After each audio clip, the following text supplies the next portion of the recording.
Olá, muito prazer, meu nome é Davi. Eu gostaria de falar um pouquinho sobre o processo de verticalização do município de Vitória.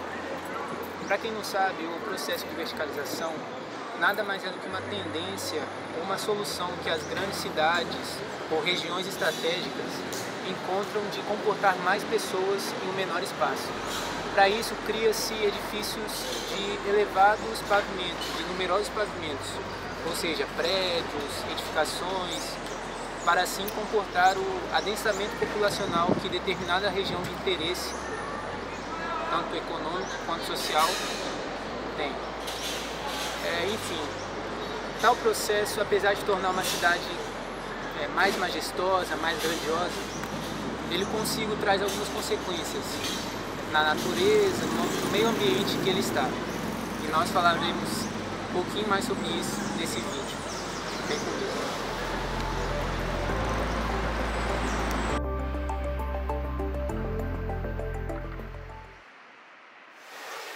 O intuito de conferir à Vitória um caráter mais moderno se revelou desde 1896, quando o engenheiro Saturnino de Brito ele evidencia o chamado projeto de um novo arrabalde. Projeto esse que visava transformar Vitória em um grande centro agroexportador. Pois é, um centro agroexportador. Talvez você não saiba, mas a economia do Espírito Santo estava fortemente atrelada com a indústria cafeeira na época, pois ele era um dos grandes produtores do Brasil. Ele era e ainda é nos dias de hoje. Desse modo, a modernização da capital capixaba iniciou-se propriamente durante o governo de Jerônimo Monteiro, ali entre os anos de 1908 e 1912, quando além da construção do primeiro parque público de Vitória, a capital capixaba recebia também as mais importantes obras de infraestrutura na época, como a rede de esgoto, rede de água encanada, energia elétrica e principalmente a introdução do bonde elétrico.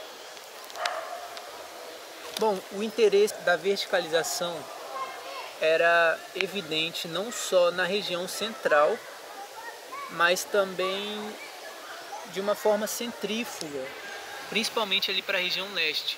Esse interesse era evidenciado desde o projeto de um novo arrabalde no finalzinho do século XIX. Porém, de forma imediatista, ele não foi possível, devido à fatídica crise de 29. Crise essa que bem conhecemos, que afetou principalmente a indústria cafeeira e a economia de muitos estados brasileiros, principalmente o Espírito Santo. De forma lenta, esse processo de expansão urbanística fora do centro foi acontecendo. Porém, ele só tomou protagonismo novamente na segunda metade do século XX, no ano de 1950, quando Jones dos Santos Neves assume o poder. Ele conseguiu fazer um feito muito interessante ali para a região leste.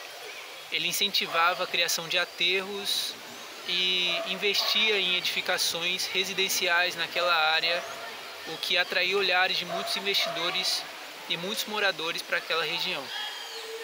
Além disso, o interesse da verticalização já era evidente, porém não era formalizado ainda pela prefeitura e pelo governo do estado. Dessa forma, foi formalizado e aprovado o chamado Código Municipal, que dentre tantas coisas ele determinava o tamanho máximo que as edificações poderiam ter. Então, foi na segunda metade do século XX, depois do ano de 1950, que ocorreu a massiva verticalização tanto da região leste quanto da região central da capital do Espírito Santo. Além disso, como consequência, outros municípios e outras cidades ao redor de Vitória também foram se modernizando, como Vila Velha, Cariacica, e a verticalização tomou protagonismo nas cidades do Espírito Santo. Com isso, veio alguns problemas que nós vamos falar agora.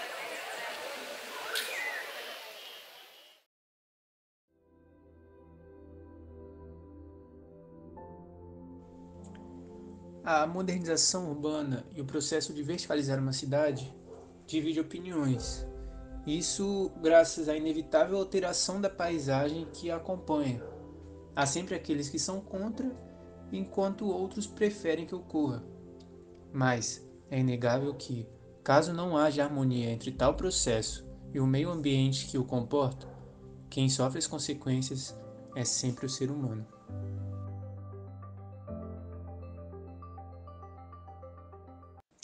Esse simples exemplo mostra como os altos prédios próximos às orlas eles alteram a paisagem natural e interferem no bem-estar do ser humano.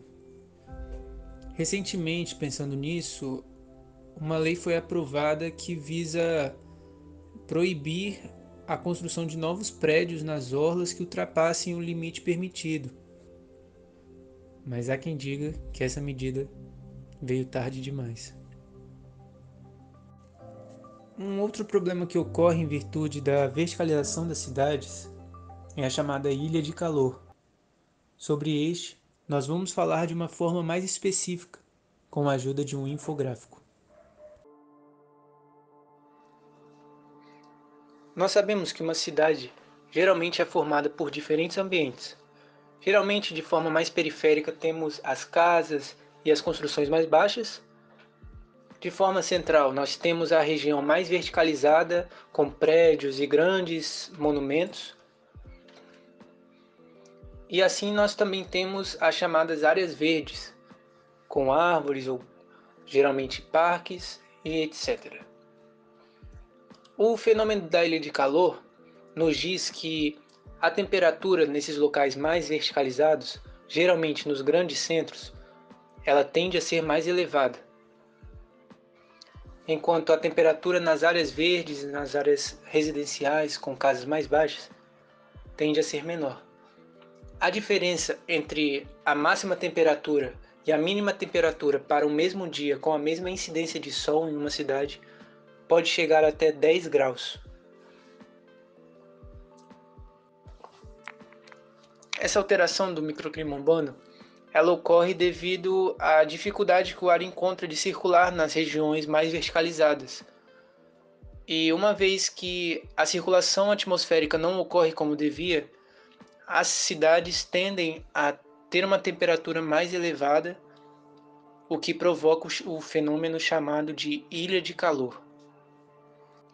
Tal fenômeno, por sua vez, além de afetar o bem-estar de quem vive na cidade e afetar também o ecossistema do local, ele também pode agravar outros problemas terceiros, como por exemplo o aumento da incidência de chuvas nas grandes cidades, o que pode, por exemplo, desencadear em uma enchente ou algo do tipo, caso outros problemas maiores estejam acontecendo na cidade, como falta de infraestrutura ou até mesmo desabamentos, dependendo da região, enfim. A ilha de calor, além de ser um problema em si, ela também pode agravar outros problemas maiores. Bom pessoal, então eu espero que vocês tenham gostado desse vídeo e que fique a mensagem, né?